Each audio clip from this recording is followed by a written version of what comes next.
waaqayyo natti dubbachaa ture. Waaqayyo boojuu kee dachaadhaan deebisa. Akkar'aan argatee gitan kookame harka keetii wallaantee middoo miidhame sirraan fadhuu michuu gola dukkana keessi koo araara kee tarreessa seenaa sirraan fadhuu michuu gola dukkana keessi koo araara kee tarreessa seenaa inirraan fadhuu mani samiidhana na keessa qabdaa matiddoo olaana irriibana jedhamee ture gara nama waaqayyoo dhandhaan omtuuti keessan jiru fayyiteetta Yesuusi fayyiseera jedhamte kanaaf kan ishee dhugaanin ba'aa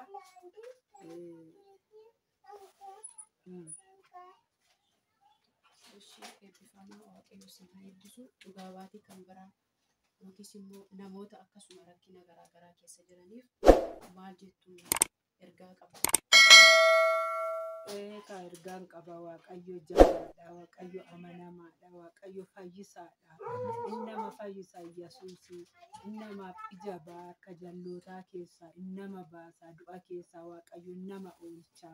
Waaqayyo na waan guddaanni naaf oole waan guddaaf inni naaf birmate inni naaf qaqqabe. Guyyaa maraatummaa mucaa koollee taadduu oolche, guyyaa du'aa mucaa koo warqii oolche, kanan dhugaa ba'uu barbaade.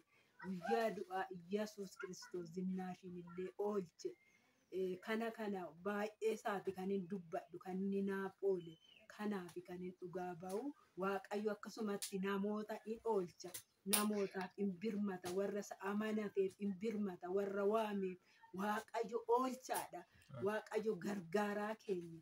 Kanaaf Yesuus Kiristoos dhugaa nan ba'a jedheetanii kana qophaa'e. Tole eebbifamaa waaqayyo sinaa eebbisu dhugaa baatii gara biraatti darbina. Ishee obboleettii keenya maqaan jedhama bakki dhaloota keessa. Kiyyannaa Fayyisaa jedhama. Bakki dhaloota Waamboo yaa'ii gadaa keessatti dhaladhee guddadhee. Mee waaqayyo maal siif godhe maal dhugaa ba'uudhaaf lafa kanatti argamte? Waaqayyo wanta guddaa naa godhe garuu waaqayyo wanta guddaa sanaa godhe keessaa isuma xinnaa isaan dubbadha. Waaqayyo isa duraa du'a akka malee keessaa na oolchee cabeen ture. Jilbi koo kan cabee loomii koorraa mililik guyyaa baay'een ciisee ji'oota baay'een ciisee harka obboloota kootiin baas galas tureyyuu. Waaqayyo isuma keessaa namoonni akka kootti jilbi isaanii cabanillee dhaabbatanii waggoota hedduudhaaf deemuu hin danda'anii ani garuu dhaabbadheen har'a deemaan jira. Jilbum sanaafis immoo waaqayyoof jilbeeffadheen kadhachaan jira. Waaqayyo oolmaa guddaa naa godhe. Oolmaa waaqayyo naa godhe kana jedhee wanti ani dubbadhu hin jiru sammuu koo gararraadha. Waaqayyo maqaan isaa haa eebbifamu. Teessoo isaa irratti ammayyuu maqaan isaa bara baraan haa eebbifamu. Inni lammaffaa waaqayyo deebii kan itti dhabee waggaa 10 olii bara 2004 mana murtii olaanaatiin deddeebi'a ture.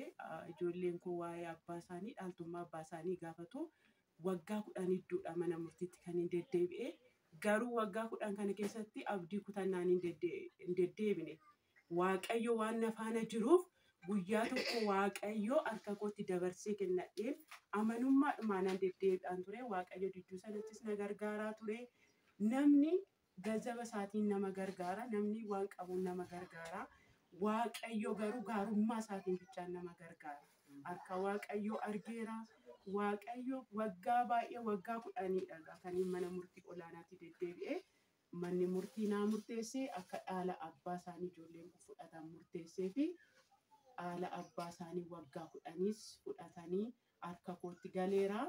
Akkaataan harka kootti galee obboleessi koo gaaf tokko dhufee tureeyyuu yaada isaa gaarii otoo kadhachaa jirru warra mataa jabaatanii warra laphee jabaatan harka baasiin harka kee galchanaan jedhe. Karaa isaa waaqayyo natti dubbate dhugumayyuu warra mataa jabaatan warra laphee jabaatan harka waaqayyo baaseet harka koo galchee wanti waaqayyo wanti ni na ajaa'ibe tokko waan tokkodha. Mataas jabaatan laphees jabaatan waaqayyo waaqa hormootaati. Isaaniifis waaqayyo baay'ee isaaniif xanaqqaqa ture. Kaniin ittiin baay'ee waaqayyoonis beekee gaarummaa waaqayyoo sittiin argee gaafa nu waamanii birrii sana fudhachuudhaaf ennaa jennu akkaawuntii hundumaa keenya irratti ennaa galuudhaa jedhu waaqayyo akkatti laphee isaanii baksee sammuu isaanii bitee dhiifama na gaafatani. Olmaa waansa waaqayyo naa godhe keessaanii tokko waaqayyo baqaal gara warra garaa jabaatan warra laphee jabaatan harkaallee baasuu itti beeka. Kana naa godhe waaqayyo maqaan isaa ulfaatu harka kootti dabarsee kenneera, harka koo keessatti galeera. Waaqayyo maqaan isaa bara baraan kan eebbifame haa ta'u. Ishee eebbifamaa waaqayyo yeroo itti galmeen waggaa 10 ture kana yeroo isanatti sagalee abdii yookiis immoo sagalee jajjabinaa isinitti dubbachaa ture jira. Waaqayyo natti dubbachaa ture. Waaqayyo boojuu kee dachaadhaan deebisa. Akka har'aa miti. Hin deebi'a dachaadhaan deebiseen harka keetti galcha naan jechaa ture waaqayyo. Waaqayyo namoota baay'eenis natti dubbateera, ofii kootiifis natti dubbateera. Garuu waaqayyo akkuma jecha isaa godhe. Akka jecha isaa kan godhu waaqayyo bichaadha. Akkasumallee namoota akkuma keessan galmee waggaa 10 ol jalaa cufamee jiru yookiis immoo rakkina adda addaa keessa jiran maal jettu yaada akkamii yookiis immoo ergaa akkamii qabdu namoota kana?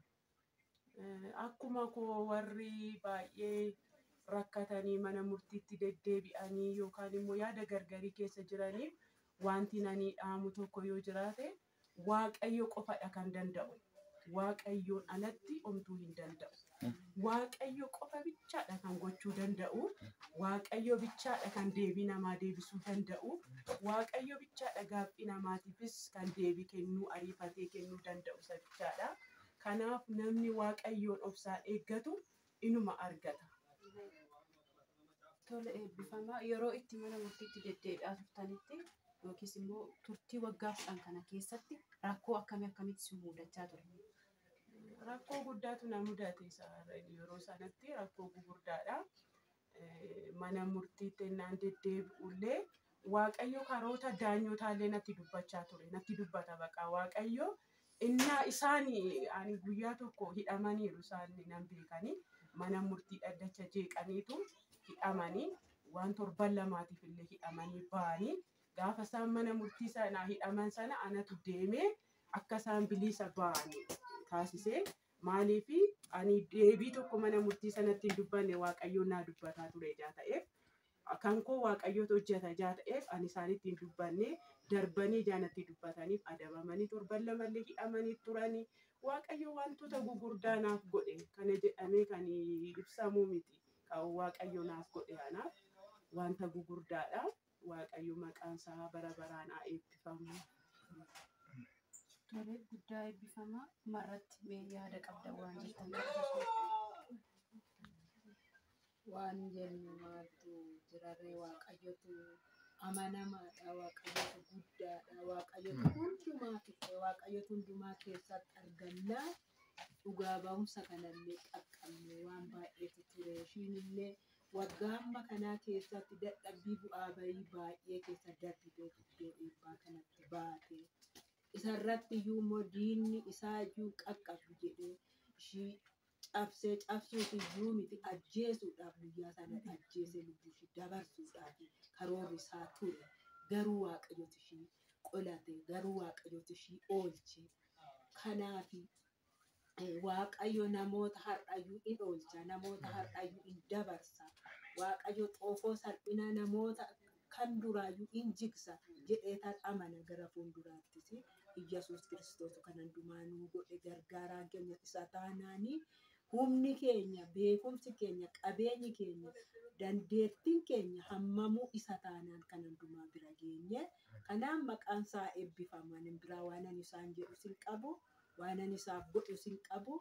Maqaan isaa akka olol jedhu maqaa isaa akka olol qabadhu guyyaa kana. Isa naa fide ishiifillee guyyaa kana isa dabalee fide. Du'a ishii oolche cabarraa fayyinatti ishii jijjiiree du'arraa jireenyatti ishii geeddaree eebba amma kana dadhabbii waggaa amma kanatti dadhabdetti illee ishii baasee lubbuu ishiitiin ishii jiraachisee diinni illee itti qaqqabdu irraa hafta hin duuta jedhee ture garuu waaqayyoon mujjira inni nama ajjeefne inni nama balleessine jira kanaan har'a geenye kanaa itti dabarree ammallee maqaa isaa dachaa ololaa jiru. Tole eebbifamaa waaqayyo sinaa eebbisu akkasumallee namoonni chaanaalii kana yookiin kana fayyadamtan dhugaa ba'umsa kanarraa ergaa guddaa akka argattan abdii akka horattan waaqayyo oolchaaf oofkachaa ta'uusaa waaqayyo galmee waggaa 10 ol ture akka murteessuu danda'u isa kana caaluu murteessuu akka danda'u akka irraa fayyitan akka irraa barattan abdii guddaa qabna gooftaan sinaa eebbisu isinis hafaa jiraadha dhugaa baatii kana caalu qabadhaa dhiyaadha waaqayyo sinaa eebbisu. Guyyaa gaddakiyaa sinirraa fadhee guyyaa gammachuu koo gana sin argannee guyyaa gaddakiyaa sinirraa fadhee.